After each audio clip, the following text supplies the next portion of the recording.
Hey everyone, welcome to this conversation I had with Dr. Grace Tarpey.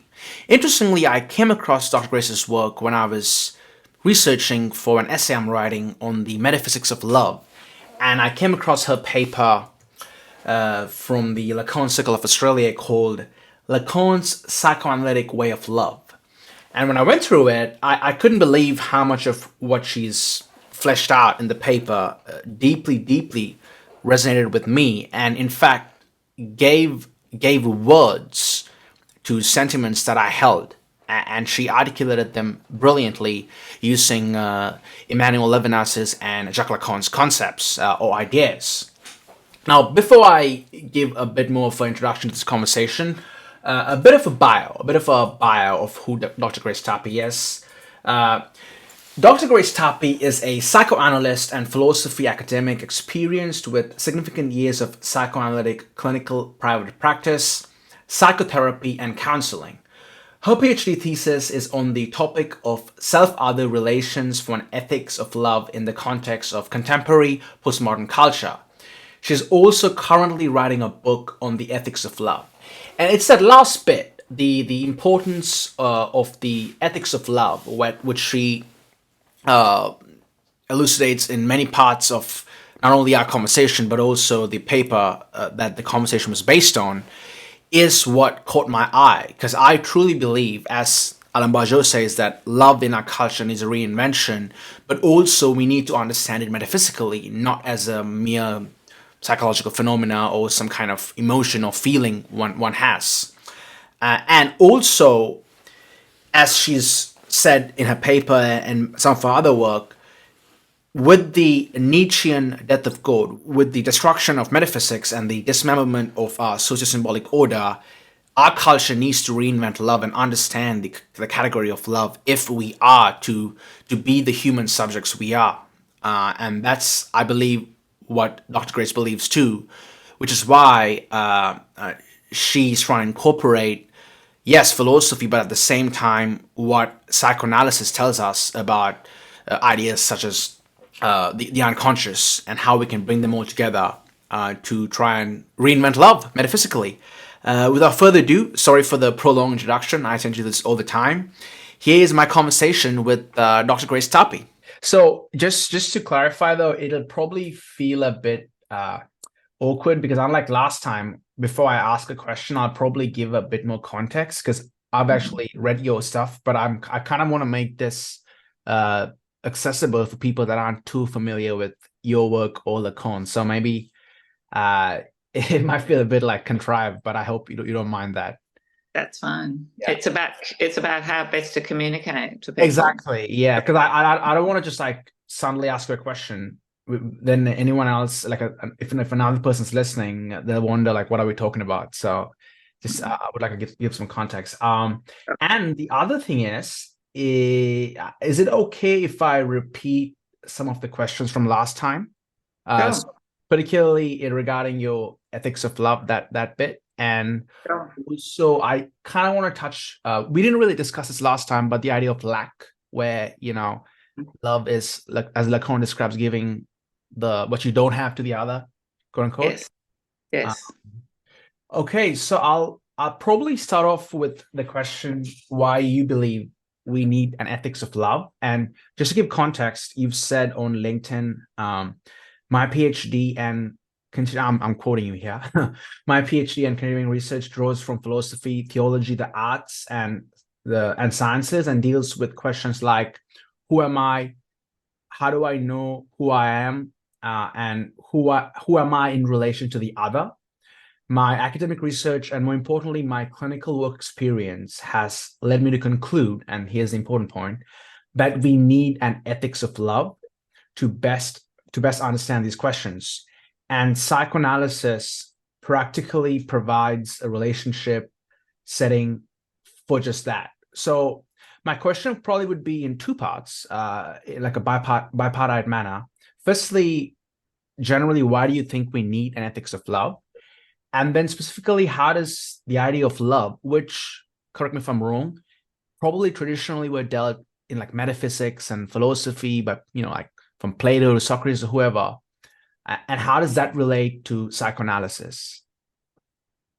Okay, so the first part of the question is that we particularly need to think about the question of the ethics of love in the 20th coming into the 21st century. So it's a question for modernity, although it does have roots in ancient Greek philosophy and literature and also non-Western philosophies.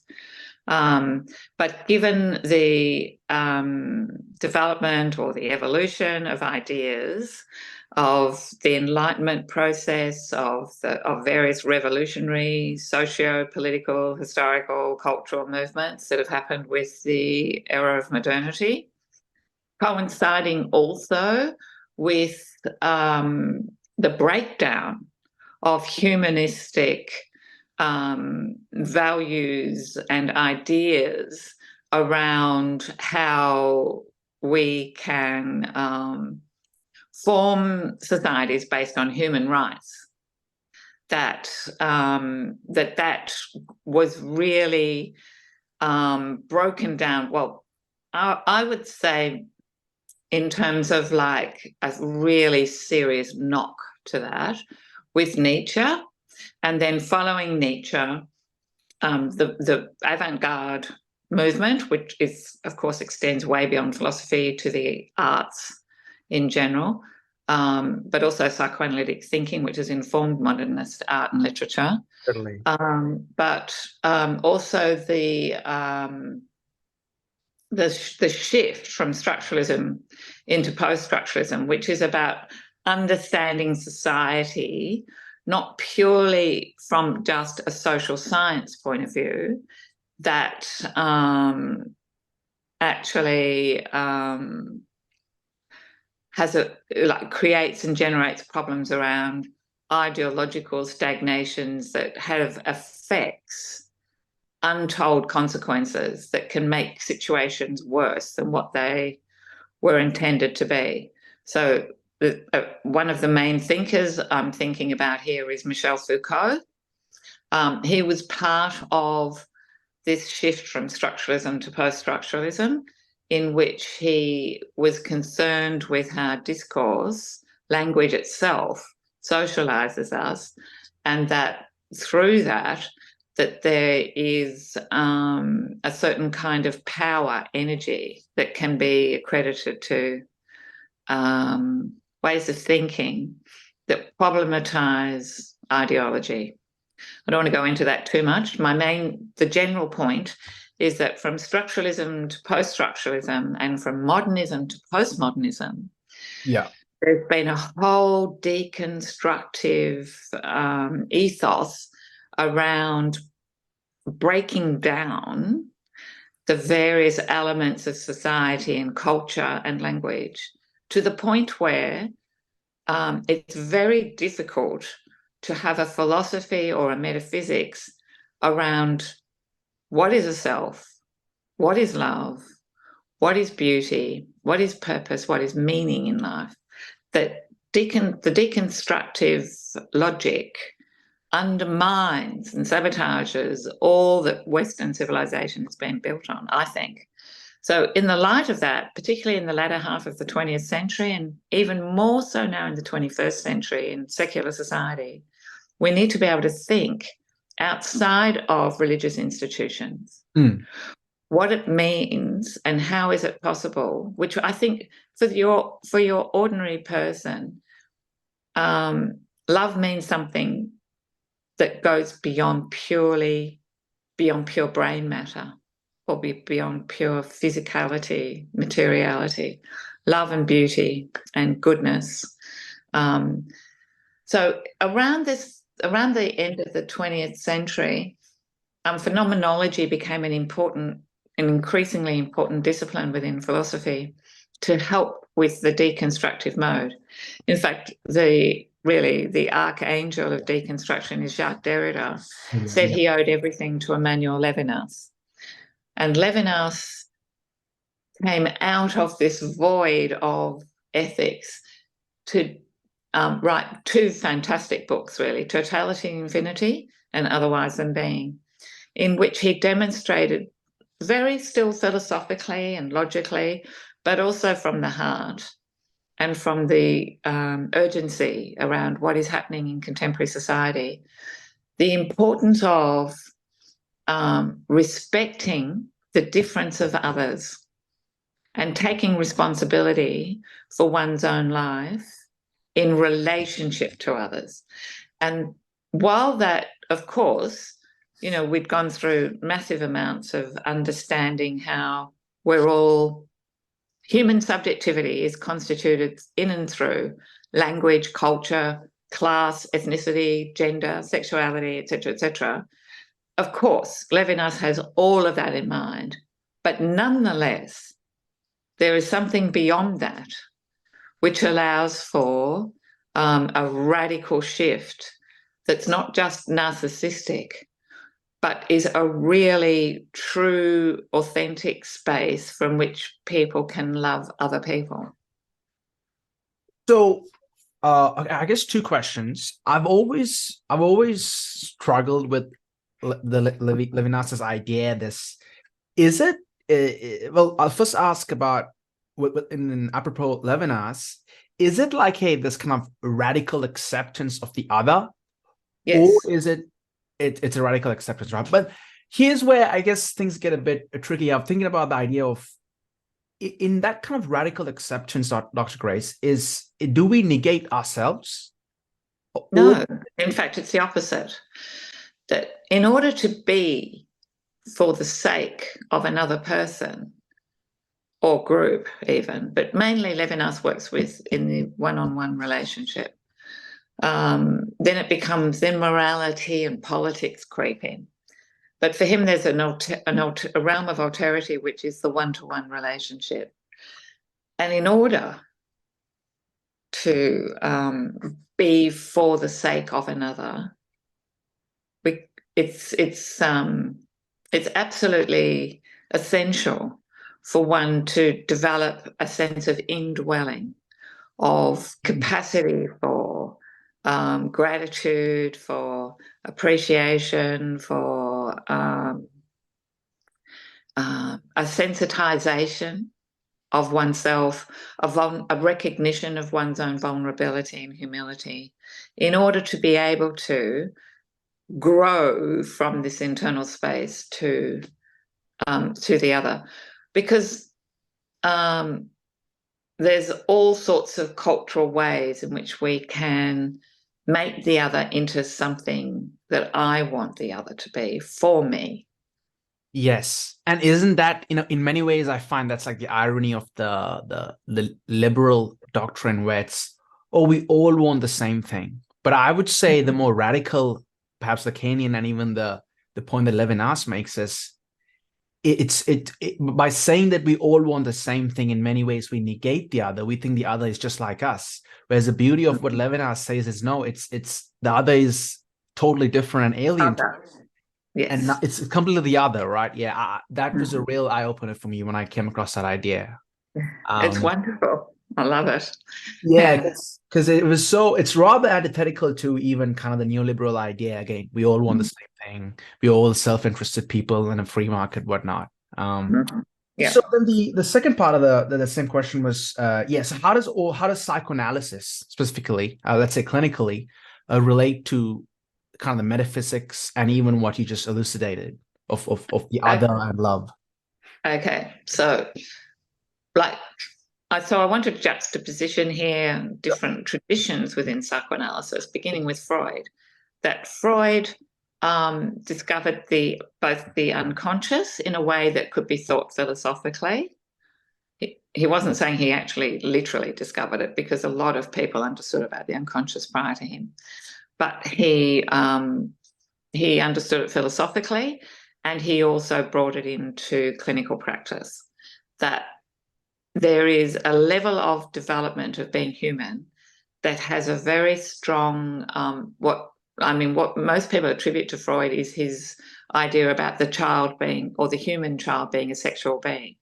But what he meant by that was in terms of eros and the Platonic idea of eros, that there's a drive towards others in a way that is creative and developmental, but also that same drive can be about demanding, needing the other to be constantly there for me. And human life, the human animal, unlike other animals, has a very long extended period of dependency on a primary parent or primary adult. And so we actually do know now, like Freud would be jumping in his grave, that neuroscientifically, as well as empirically in terms of all the work that's been done around attachment theory, that from the age of 0 to 4, that the human brain develops emotional relationality through that primary relationship, and that it's highly significant. However, unlike previous neuroscience, the neuroscience of the last 10 to 20 years believes there's enough evidence that the brain is plastic when it comes to relationships, and that can be changed through therapeutic analytic processes. Yeah, in fact, sorry, go ahead. So I just want to say, like, extending beyond that, I think Melanie Klein, who invented object relations, which is hugely influential in terms of not just psychoanalysis globally, but also a lot of the psychotherapies and counselling models, and even psychology, but that's in a bit of another story at the moment. But I would say that one of the main aspects that Klein contributed towards understanding an ethics, how she could contribute clinically to an ethics of love, is around understanding the projections within oneself towards others. And that at a very early age, we can't help but identify with parents and people immediately in our social cultural environment, and that there's this strong desire to replace the mother as other or the father as other with a lover as an adult, or a partner, or a best friend, or a nation state, or a religion, or a particular kind of leader of some sort. That capital O other, the other, who I orient myself to through language, becomes an emotional kind of replacement for the mother, and I project onto them a kind of an ideal that I want them to be like that for me. So it can be it affects ordinary adult relationships through a whole unconscious process of not recognizing that that's my responsibility to not bring my old stuff into the current relationship. Yeah, I mean, it's that kind of trope it's even become a bit of a joke, isn't it? Where people say, you replace. It's a very like pop psychology joke where you replace your mother with your romantic partner or whoever. And well, that was Klein. Klein was very strong on that. And for Jacques Lacan, he believed that romantic love is about the desire to be desired. It's a demand. Yes. And that's highly narcissistic. Yeah, I mean, this is you've mentioned this beautifully in your paper, in fact, where we need to move from that to something that's more authentic and true. So perhaps we could go there since you've kind of mentioned it. So you've said in your paper, Dr. Grace, let me just find that exact quote. True love. Yeah. So here's what you've said. You've said in your paper, Lacan's psychoanalytical way of love. For the later Lacan, true love goes beyond the ideal to the real, beyond the narcissistic relationship towards the love object. Lacan later in his work shows that we need to encounter the real, the traumatic object in the subject. Thus, true love aims at the kernel of the real, and this is accomplished in psychoanalysis. And you also said, well, actually, maybe before I go there, the idea of the lack, I don't want to like quote too much too, then it's like too much for you to flesh out here. So maybe if you could elaborate on that statement, the idea of, yes, going beyond that narcissistic desire to be desired and then going to the kernel of the real. How does that connect to all of this? Well, I'm not sure if your audience understands about the concept of the real, the Lacanian structure of subjectivity, that there are 3 dimensions of the symbolic, the imaginary, and the real. Yes. I can try. I mean, correct me if I'm wrong. My understanding of the real is it's firstly like a very theoretical way of, I guess, putting is what Jacques says, the real is that which cannot be symbolized. But I've also been struggling with a part of me when I see Lacanians or quote unquote Jacquians talk about the real, they make it look as if something very traumatic, something that's almost like hits us and it shocks us. So when I read this excerpt particularly, I was wondering what does it mean to, in a romantic relationship, what does it mean to encounter the real if it's something that can be difficult for us to at first at least encounter.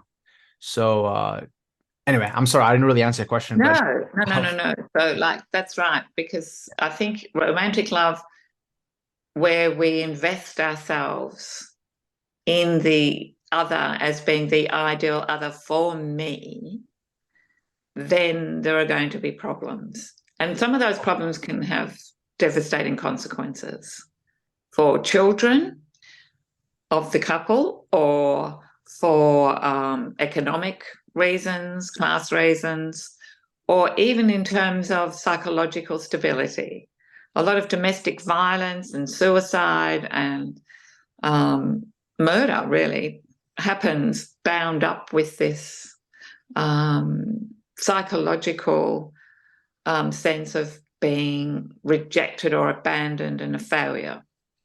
So for Lacan, I think that romantic relationships, while there's something that's or certainly very interesting, and that they perhaps more than any other kind of relationship help us to understand and be challenged by what it means to be human. But in going back to what you were asking me about how psychoanalysis, and this is what Lacan says, that psychoanalysis, the clinical work done between the analyst and the analysand, means that the analysand over time can grow to trust the analyst in such a way, through free associating, just letting go, through reporting dreams and associating to dreams, bring up a lot of trauma that's been unresolved from the past, a lot of unresolved emotion and psychological dynamics. And one of those dynamics is still the Oedipal dynamic, even though, like with Freud, it was a dominant dynamic.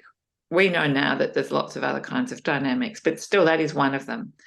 And so by going through a process of understanding why I behave and act the way I do in romantic relationships, and what obsesses me in my thinking and my feelings, that we can go through a process of understanding that from our earlier life traumas, and we all suffer traumas. Yes. So, but also in clinical psychoanalysis, as an analysand, one undergoes a process of what Lacan calls jouissance, which is to emotionally give expression, or even hysterically give expression to the desires that lay rampant, associated with life and death drive that are inherent in each human being. Which, like, I know that sounds like just an assumption, but it's actually borne out through a lot of therapeutic evidence. Yeah. So in that case, what you're saying, Dr. Grace, that like when the analysand is through trust and builds trust with the analyst, and eventually does the analysand see where their desire is coming from, and the fact that where the way they behave in their life world, yes, from where those behaviors are manifesting from or imbued. Yes.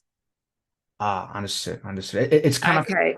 So the difference, like, between cognitive behavioral therapy though and psychoanalysis, mind you, it was a psychoanalyst who invented cognitive behavioral therapy. It's still a very positive thing to be aware cognitively of one's own thoughts and behaviours, and be able to develop a capacity to change those behaviours. So that's one of the main differences, is that in psychoanalysis you're developing a trusting relationship whereby you can go through the emotional and imaginative and projective processes by the analyst having had enough training, and it takes like 10 to 12 years of training for an analyst to be able to be sustained sufficiently to take that on. It's not just purely a cognitive process. You're doing a lot of holding and containing of feeling, including rage and fear. So what happens through that process is that it's not just that the analyzer understands it, although that's huge to have an awareness, but often that's the complaint in therapy is, I don't understand it. I mean, I don't understand, but I do understand, but I still can't help it. I still can't help punching my wife, or I still can't help screaming at my child or kicking my dog or abusing my co-workers or whatever, friends, or still like having to constantly go to my friends and tell them everything about my life and dumping on them, etc. That it's that drive that comes out of neuroscience that can't be just managed in a single romantic relationship. It doesn't work, obviously. So through the therapeutic process is undergoing the process of that with the therapist. And also because the patient doesn't know, notice I'm going between patient and analyzer, but the analyzer knows nothing. Best situation, knows nothing about the analyst, except that they're a qualified analyst. And so it's not this toing and froing trying to take care of the analyst or worry what the analyst is thinking about me, because the analyst will call the transference, call it out. Yeah. So there's a whole process involved. And this is my critique of Levinas, that while on the one level, I think his philosophy is fantastic, and I think he's taken Western metaphysics to the nth degree. He doesn't appreciate what the process is that one has to undergo in order to get to that level of an ethics of love. Yeah, exactly. So because I was always thinking, Jacques has this idea. He says that to be a subject is to be self-referential. And it's kind of like this, in many ways, subjectivity is we are kind of absolute. We are we are an end in itself. Kind of like I guess that's what Kant himself said, right? But then I was thinking, okay, Levinas puts forward this idea of radically accepting the other, but it seems to me, and I haven't read that much Levinas. I've read more about him than what he's actually written. It seems to me that he makes it look kind of like as if it's a really easy thing to do. No, it's a very, very difficult thing to do. Yes, and I think Lacan gets that. Yes, I think Lacanians at least get that it can be a traumatic thing. And you've also said an ethics of love is what remains of the object when the imaginary and symbolic features of the object are annihilated. So would you say that that kind of thing happens where, going back to encountering the real, that happens through that process of seeing where our desires come from, seeing how our jouissance makes us act in this world? Yes, I think that I disagree with Lacan that when he said that psychoanalysis is the only route. I think there are other possible routes. Yeah, we discussed this last time, in fact. I remember I asked you this question. I was trying to figure out whether the only way to do this is via psychoanalysis. I think there are clearly examples that demonstrate that that's happened prior to psychoanalysis, and that there was a film by I've just forgotten his name, The Thin Red Line. The Thin Red Line. I've never watched it. Let me Google it. We could probably find it. Actually, if you can. Terrence Malick, Thin Red Line, 1998. Is it? Who? Terrence Malick, directed by Terrence Malick. Malick. I think that Malick is very Levinasian as a filmmaker. Okay, never. They're contemporaneous with each other, by the way, all these people. So, I just want to state while I'm thinking about it that the late Lacan is quite different from the early Lacan, because he's gone through a whole shift from structuralism through to post-structuralism. And he's also influenced by the phenomenologists, including Levinas. So his writings in the latter, I would say the last 10 seminars, really shift quite substantially. But yeah, in this film, The Thin Red Line, there's this beautiful, profound moment when an American soldier is like shuffling up a hill in the Vietnam War, and a Vietnamese soldier is shuffling up the other side, and they meet at the apex and they look at each other eye to eye, and they can't kill each other.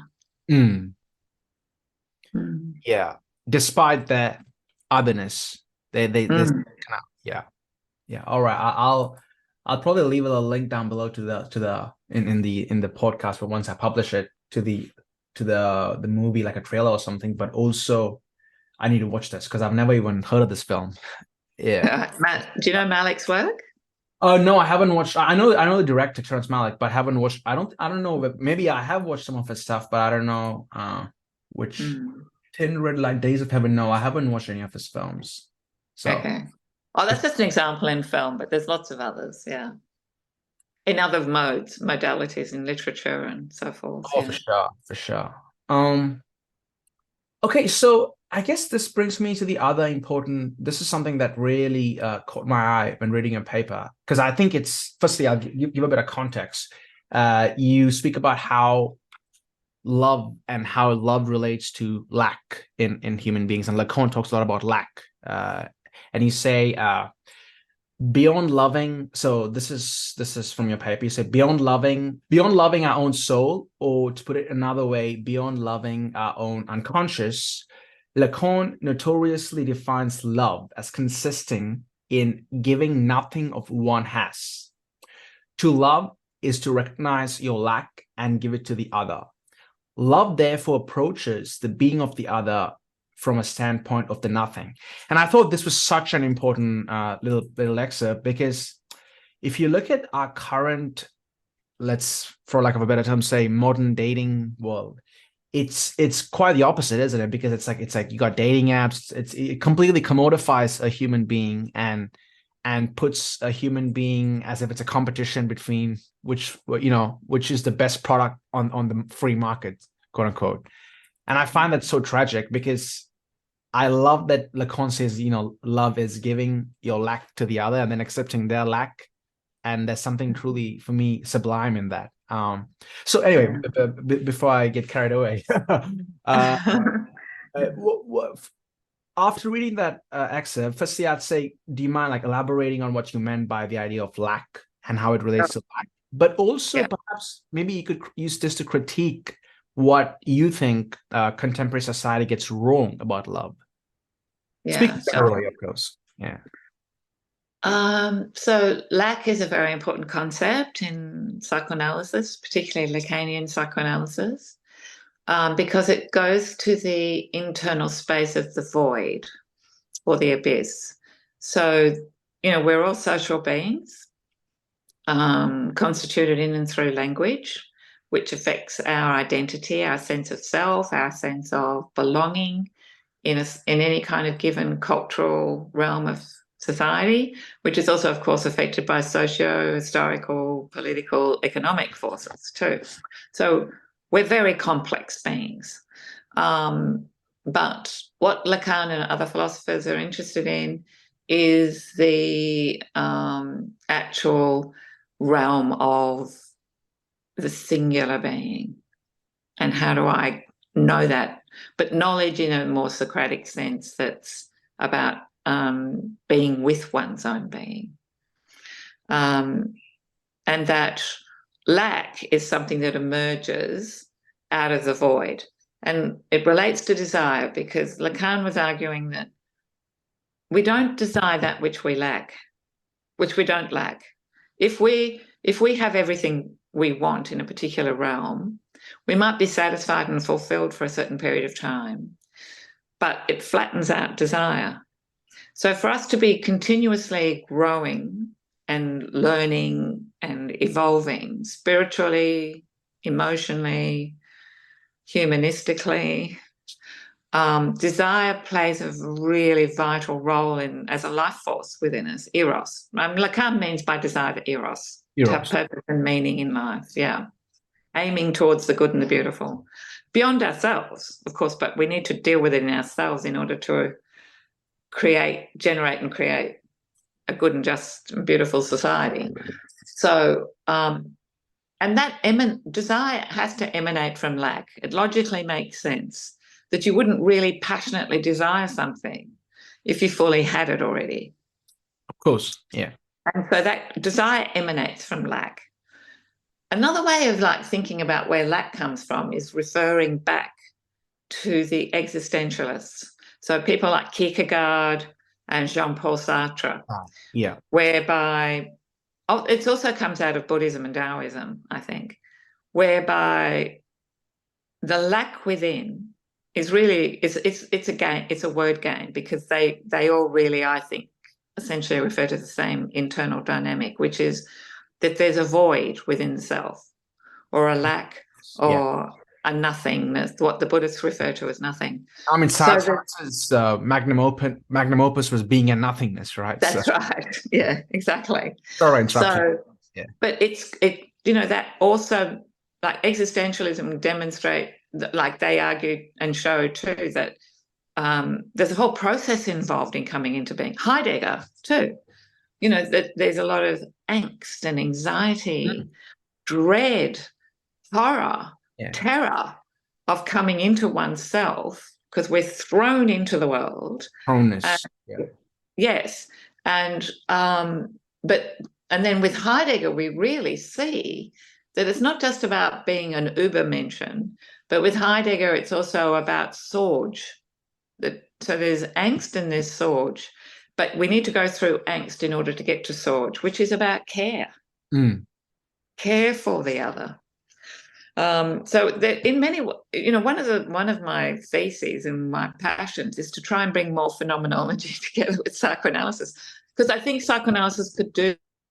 I think you're back, Dr. Grace. Sorry, from my end. You were saying that you want to bring together psychoanalysis and phenomenology, and that's where it kind of got cut off. And you said psychoanalysis could do, and you were cut off. Oh, okay. So psychoanalysis, I think, brings to philosophy a whole process of, because philosophy deals largely with the conscious mind, but I do think seriously there's an unconscious part of the mind that needs to be conscious. So do I, yeah. And we need to go through a whole process to arrive to continuously make the unconscious conscious. But also it's not just about cognition, it's also about emotionally maturing and psychologically dealing with old dynamics to create more space for personal, romantic and social, cultural relationships. Yeah. I mean, just a side comment on that. I don't even think I take any philosopher seriously who doesn't incorporate some kind of the unconscious into the human subject, because it seems to be there's too much evidence now, especially in our times. So back to the idea of lack, Dr. Grace, though, I want to kind of, I'm sorry if I'm pushing you here, but I kind of want to use the idea of the lack to make more of a cultural and societal critique of let's say how in the modern world we view human relationships and love, and specifically let's say romantic relationships. And what do you think we get wrong, given that psychoanalysis and, as you said, Taoism, Buddhism has shown us that in the core of our being there's this nothingness, a void or a lack? Okay, so I've only got a few minutes left, but I think it's really, really significant that what's even giving rise to a lot of this thought is the actual social historical conditions under which we're living in the 21st century. Particularly in relation, like for me, it's most evident at the level of mental illness, so-called mental illness, that there's never been the level of depression, anxiety, personality disorders, the level of psychosis and suicide ever historically. And yes, there's an argument that it just wasn't documented before, but no, there's too much evidence now to demonstrate that it's bound up with the period that we're living in. And we're living in a highly narcissistic period culturally. And that narcissism is born, I think it's not about blaming individuals as narcissistic. it's about like understanding how that narcissism in a secular world has been, or if you like, it's either secular or fundamentalist, is born out of intergenerational trauma and violence from the 20th century. And we know there's been a lot of violence throughout all of human history, but the 20th century, in which there were 2 world wars, the nuclear weapons now have become even more serious than even what they were in the 1980s. The whole question around gender and sexuality, what it means to be a man as opposed to a woman, what it means to create and generate family, spirituality, these have become extremely vague concepts. And people are really like wobbly. That there seems to be like no sense of how to be in touch with values. Where do values come from? Faith. How do I have faith in and have trust other human beings? Oh, I forgot another example: climate change. Of course, yeah. And I mean, I guess now more recently, the threat of artificial intelligence or artificial AI. Yeah, exactly. This brings up the question: what is a human subject? Given Yes, we have, yeah. I think we are at the crossroads, and what we're talking about now is super significant. And I think there's a zeitgeist. Interesting. That's what do you mean? It gives me hope that there's a zeitgeist going on. Just the fact that you've contacted me, Yeah. you're actually one of the few people who've been contacting me in the last year or so, and there's more and more coming out in the psychoanalytic literature and in the phenomenology literature. I can't remember if I just mentioned to you a guy called Jean-Luc Marion. No, you didn't mention this person. What's going on in the realm of, high-level ideas in universities. French philosopher, Jean-Luc Marion. Never heard of Jean-Luc Marion. Thank you. That he's written incredibly logical, dense books, but all are leading in this direction about the whole idea of the gift that Lacan was referring to. And Derrida wrote a book on the gift too, based on Heidegger's work, but Marion has taken it to the next level. He's our contemporary.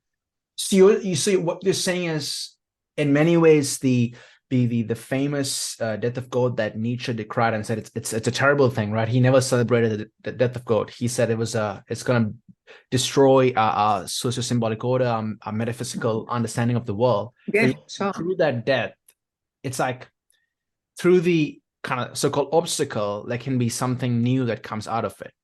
I think so. I think it's not religion per se. Yeah. I think Nietzsche was onto something. In fact, one of my friends, a colleague, has written a book on nature and God in a way that isn't the traditional way in which Nietzsche's been received. I think he's really been misunderstood.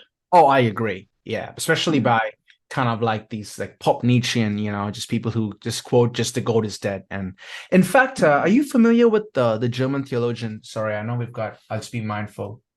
5 more minutes. The German theologian Paul Tillich, Dr. Grace. Oh, absolutely. Yeah, I mean, in his book, I love him. He's my favorite. I would say one of my favorite thinkers. In his book, Courage to Be, in the end, he says, "Well, we're currently, as you described, real well, we're in a meaning crisis. But then, when God dies, there's a new God that gets in many ways." Perhaps it's the God of the old that dies, but that doesn't mean the concept category of God dies for us human beings. Oh, look, I think if you like Tillich, you will love Jean-Luc Marion. And it's not just Marion.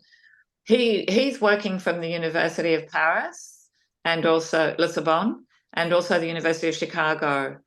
And there's like at least 50 people I know of who are writing books following Marion's teachings now. But it's not reaching out necessarily into popular discourse, but it will come. But it gives one a lot of hope.